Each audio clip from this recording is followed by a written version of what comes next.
This is a mock interview conducted by ForumIAS Academy at New Delhi. The interview panel includes eminent academicians, retired bureaucrats, and other luminaries. The objective of program is to acquaint the candidate with the format and expectations of the personality test conducted by UPSC.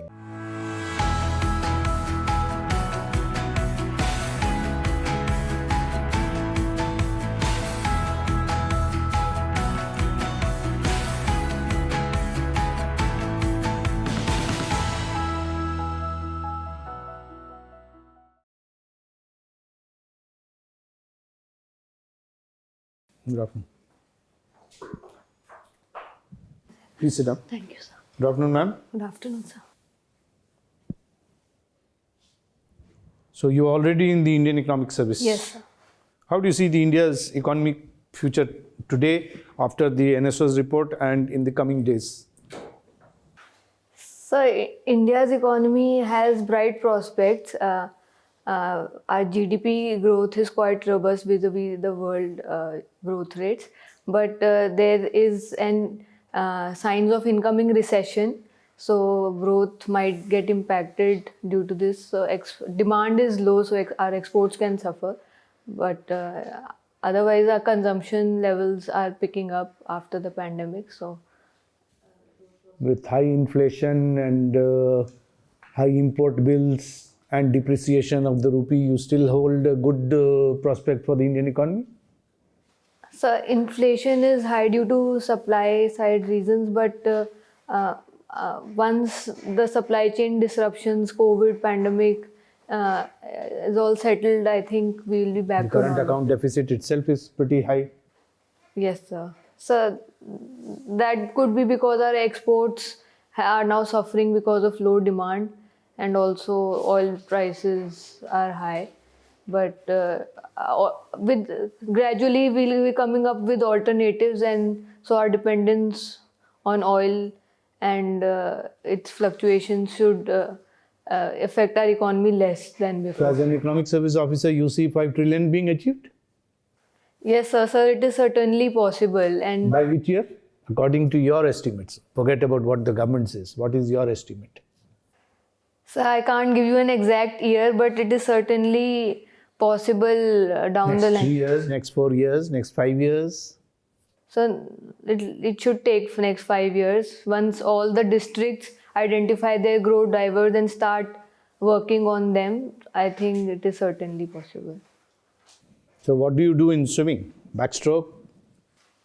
So I used to do it in my school days, Now you freestyle. stopped swimming? So now it's been a long time. Okay. It's a good sport. Yes, sir. You not interested now? So now there's a little scarcity of time. So, but I definitely would want to do it. In fact, I'm going for training to Hyderabad now, my foundation course training. So I might do this For in the Indian Economics? in the Indian economics. Is it with the police academy? No, sir. It's MCR HRD Academy. Okay. So MCH HRD. So there you will do swimming. Yes, sir. So today, if I ask you to go on a lunch with one of the Bollywood actors, who would it be and why? Sir, I don't think I'm fond of any Bollywood. Okay, good. Tomorrow, if you were to take the shape of an animal, which animal would you like to be? So I think Homo sapiens once again. Back to Homo sapiens. Yes. Good. So swimming was one of your hobbies during school days. Now we had heard some news that there are posh swimming clubs at some of the locations in Maharashtra also, where that there is a lot of water scarcity, and even in Rajasthan. Now, would you say that to promote the tourism, just because it is bringing the economy, should we promote such kind of water sports and maybe fun kingdoms in the desert areas? So water sports can certainly be tried, but I'm not sure how many tourists it will attract. But this is something which all states can work on and provide good amenities. So No, I did not get you. Is it a good idea to promote tourism in desert areas? So if we can arrange water there and also Yes, we can extract groundwater and create it. Should we do it? so we should probably use water for more productive purposes there, and wherever water is available in abundance there, probably we can have. Okay. What is the profession of your mother and father? So both my parents are teachers in Delhi government schools. In Delhi government school. Can you describe the Delhi government education model and how it is different from other areas? So first of all, in terms of infrastructure, Delhi government schools have got an infrastructure upgrade vis-a-vis other places and vis-a-vis their own system before. So now the schools have better school desks, infrastructure, good toilets. So that has been one focus area of the government. Next, there are a lot of curriculum changes. They have happiness curriculum to focus on their mental health. They also have Desh Bhakti curriculum to instill some patriotic feelings in them. Lot of exposure visits to different regions of India, like Sikkim, under Ek Bharat Shresh Bharat. So to give students some exposure, and also teachers are being sent to Singapore for trainings. So that all that was not there before, sir. So if we talk about education in general in India, what are the 5 priority areas you will work upon for education. for education? So first, I will ensure that the teachers are trained regularly on the whatever dynamics are occurring in their subject. So if economics teacher is there, she must be trained in the dynamic areas, or a physics teacher in the dynamic areas of their subject, so that when they bring new concepts, new and can relate it to the real world, students can find it interesting. So secondly, I would like to monitor the learning outcomes of students, and where through some app or some AI based app, so that a teacher gets to know in which specific subject the student is lacking, and so personalized tests can be designed for that student. Third, sir, I would also like to monitor the attendance rate of students as well as teachers. So there's a lot of absenteeism seen, especially in rural areas. So that I would like to curb. Third, sir, I would like fourth, the infrastructure should be operations and maintenance of the infrastructure in the schools should be good. So fifth, I would like that some kind of spiritual teaching is also provided to students. So because all the sciences are taught in schools, but I think science of the soul should also be taught to students, so that at the end of the day they become good humans. So what all comes under the spiritualism which you want to teach? Any 3 points which you want to teach students?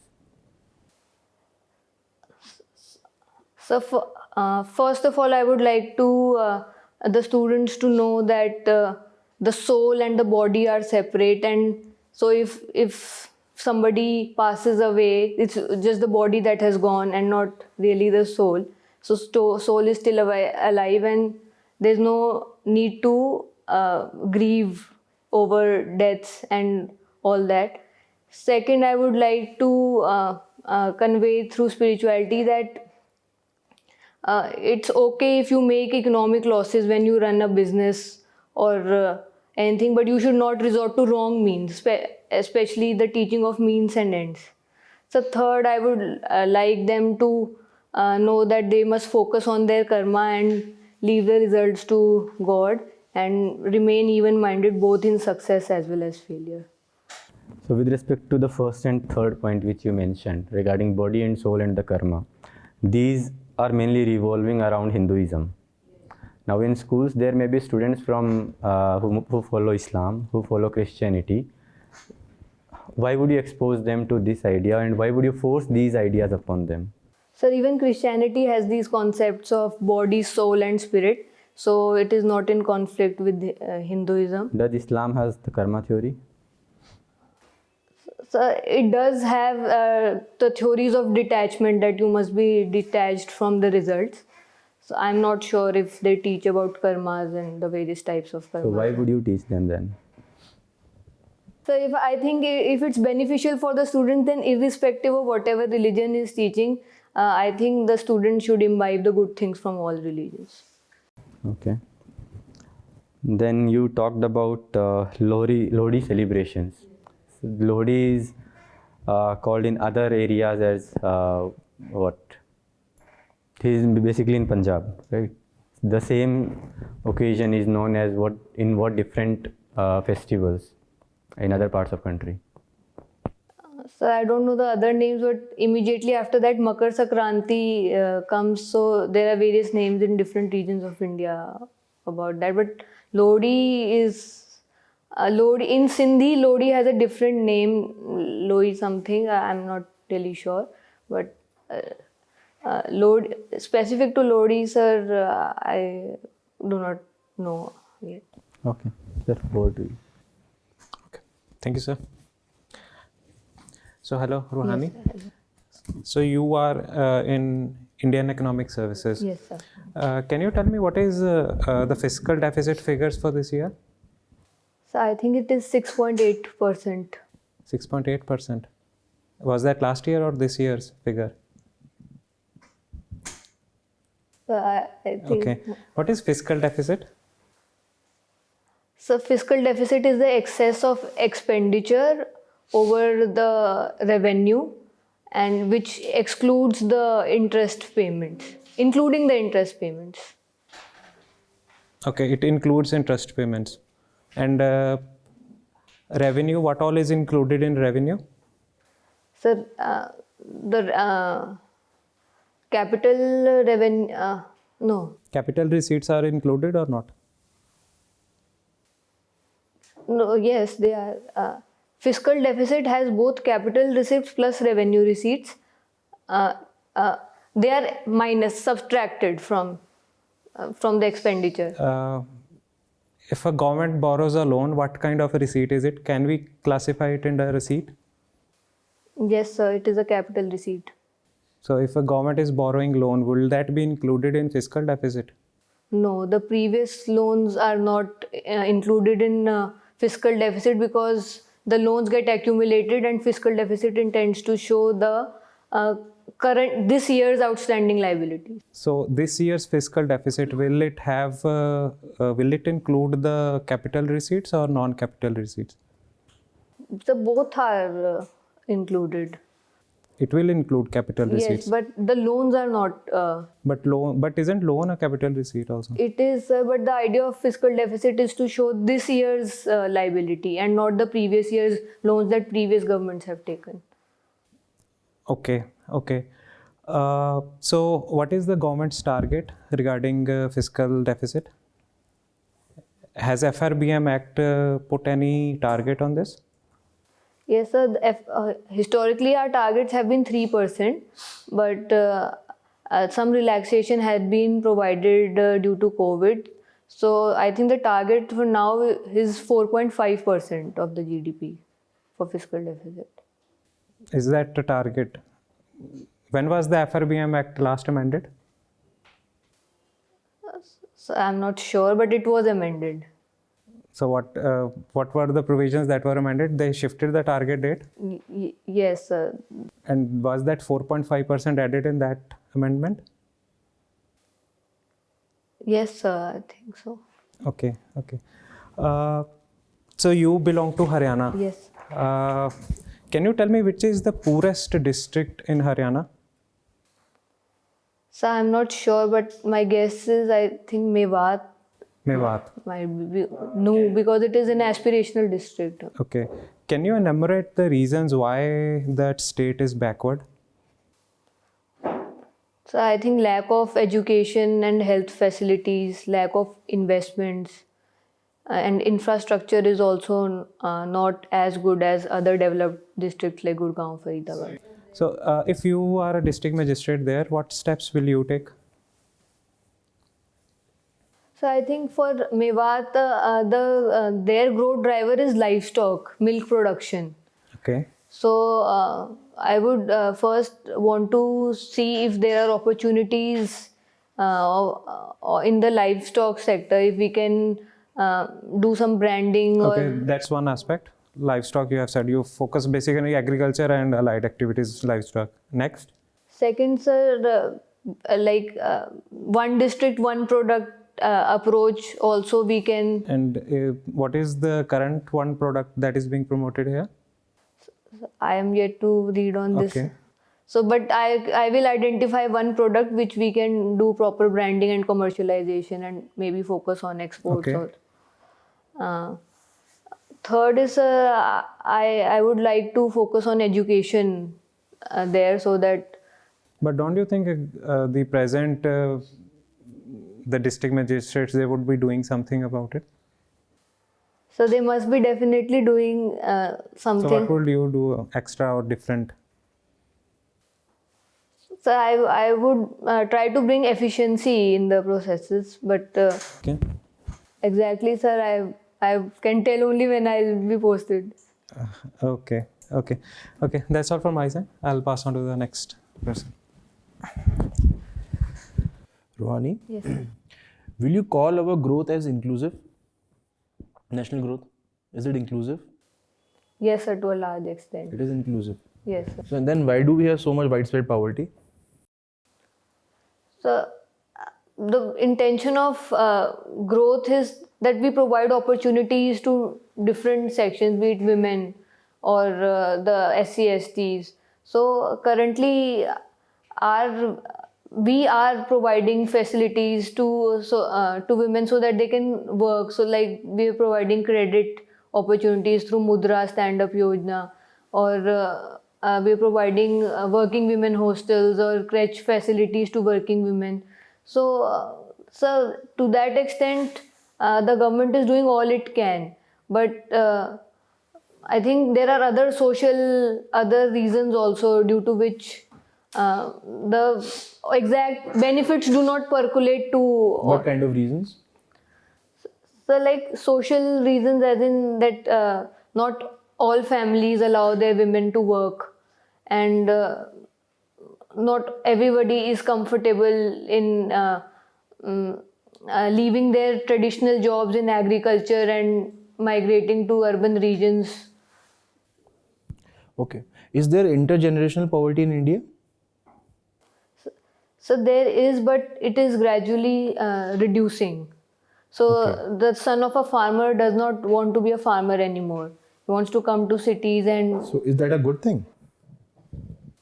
so I think the less population in agriculture and more absorption of this population in other industries as well as services, it's a good transformation for the economy. Okay. What is universal basic income? So universal basic income is the minimum income that must be provided to all, so that they can fulfill their needs, basic needs like food, clothing, and shelter. So the idea is that everybody, whether they have employment or not, should have certain income, so that if at all they have to take some risks in life or they suffer some accidents in life, they have some income to support them. Okay. Suppose you are posted to Uttarakhand and you are asked to make a disaster management strategy. What elements will be there in your mind to prepare a disaster management strategy for the state?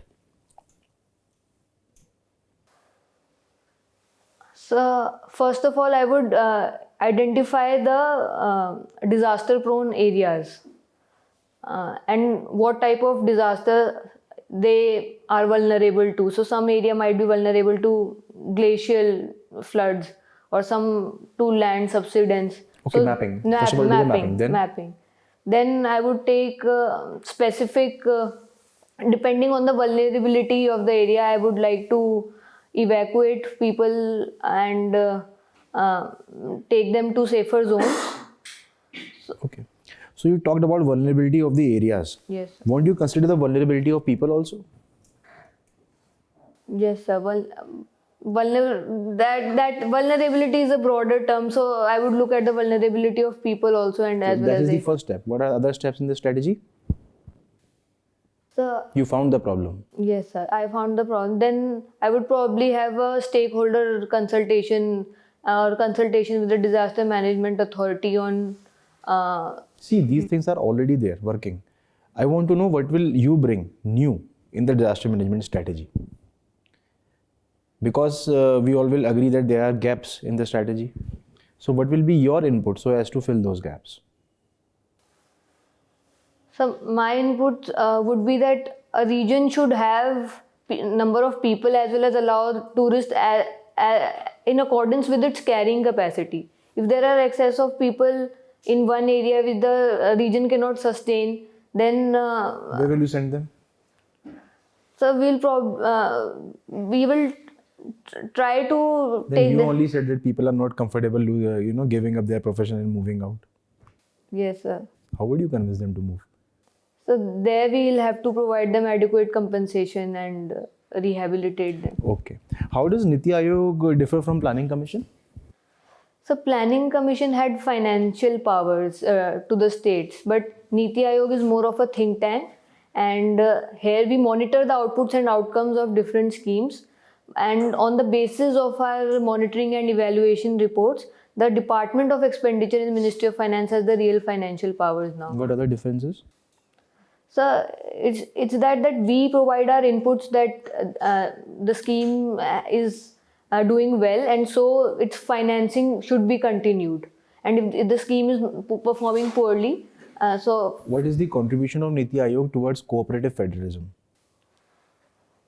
Niti Aayog acts as a platform where states can raise their issues with the different ministries as well as the chairman of Niti Aayog, which is the Prime Minister. So there are different conferences held ongoing. There's a Chief Secretaries Conference where all state Chief Secretaries have come and various themes are being discussed. So in that way, cooperative federalism is being brought. Okay, all right. My last question to you is, are you aware about two-front war? Yes, sir. What is it? So, two-front war, India is vulnerable to from two fronts, China and Pakistan. So, there is a possibility of a war on. Okay. So according to you, which is the more dangerous of a front? So, I think both are equally dangerous. Equally dangerous. Okay. Thank you, Ruhani. That's all from my side.